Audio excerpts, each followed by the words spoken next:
rows up at the top of the hill is your best angle if you want to get a picture of the dog jump.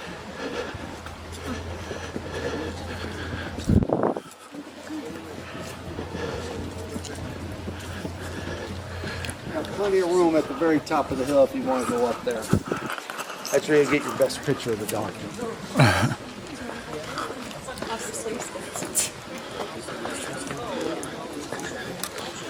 Between the rocks, 5 feet.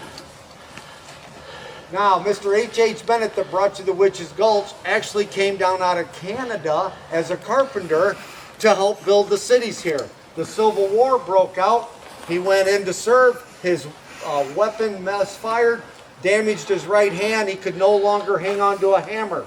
So he decided to take up photography, which he knew nothing about. But he bought a tint-type photo shop in the Dells that was for sale and learned how to mix the chemicals, the emulsions, and learned of a way of developing film very fast. But he wanted to take pictures that fast. And remember back in the 1800s, everybody had that stoic or death look on their face because if you moved during the 3 to 4 minutes that it took to get the exposure, you would blur that photograph. And nobody could hold a smile that long except politicians. So he built his own camera out of cardboard and rubber bands, and he would snap the rubber band in order to get the exposure. Well, one day he was out with his snapper camera and he caught a river pilot throwing a rope to shore.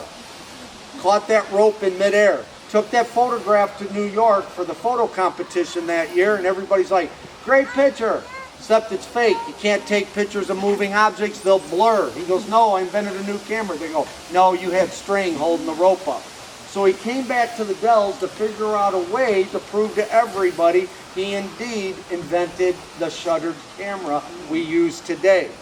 So one morning at breakfast, pretty sure Mom wasn't around because he told his 14-year-old son Ashley, you're coming to work with Dad today. He brought him out here. He said, get up there and get ready to jump.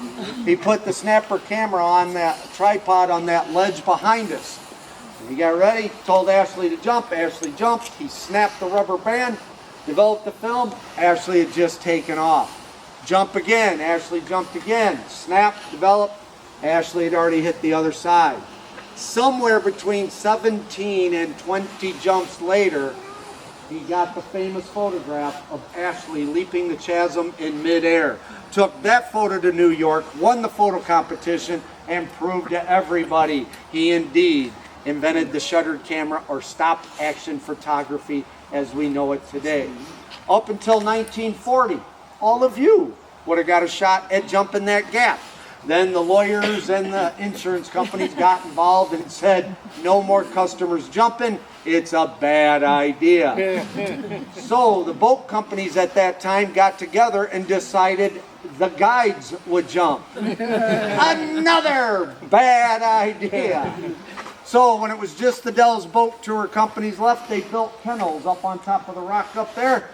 And we have the jumping canines of Juneau County. Today we have Bennett jumping for us, a namesake of HH, a rescue out of Texas. He is a blue heeler and one of our finest jumpers. He is very fast. So if you want to get a picture of Bennett, I suggest video, because he's very quick and he's only jumping over and back once, not 20 times.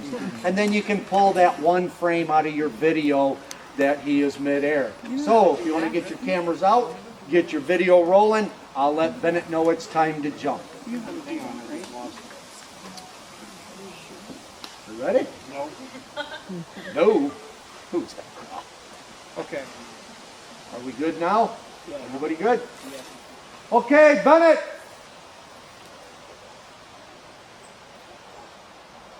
There he is. And he'll come back. There you go. All right, everybody give Bennett a big hand. Give Mary, our trainer, a big hand. She does a great job. She takes care of these dogs year round. In the winter, they actually live with her. Now, if you got time, in the Dells, about 2.5 blocks to the east, on the same side of the street that you got on the boat, is the H.H. Bennett Museum. In there, you will find the original of that pilot throwing the rope, the other 17 to 20 jumps that Ashley made that day. What you will not see in there, the original of that photograph and the snapper camera, because they are in the Smithsonian. But you can find pictures of other rock formations you can no longer see because they're underneath that extra 17 to 20 feet of water. In there, there are also 2 rocks painted on the floor, the exact distance of that gap, so you can give it a shot without being 47 feet in the air. It looks exactly the same way as it did back in the 1800s. The Bennett family ran that museum, or that tintype photo shop, up until 1999, where they turned it over to the state of Wisconsin to become a museum. And I was been there, and it looks exactly as it did in the 1800s. Now, we're going to continue the walk up the right sidewalk up to a brown building at the top of the hill. You must go around the left side of the building, continue the walk. If you need the restrooms, they are around to the right side, but you must come back around to the left side. Now, something for you guys to look for. When you go around that brown building, you're going to see a rock arch. That's luncheon hall. You're going to see the bay. You're going to walk through that one. You're going to take a right, go down the hill to the second rock arch. If you stop in the middle of that arch, off to the right side, look up to the left, you can see a very large stone elephant. So if you guys are ready, we'll continue the walk up the right side.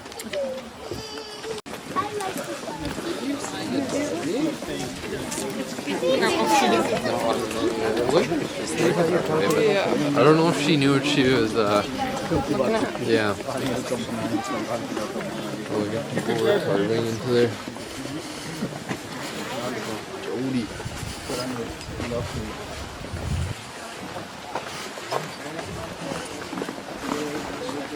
I'm right here.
ऊपर की पूरी ली ना 1 में इतना नहीं आएगा कुछ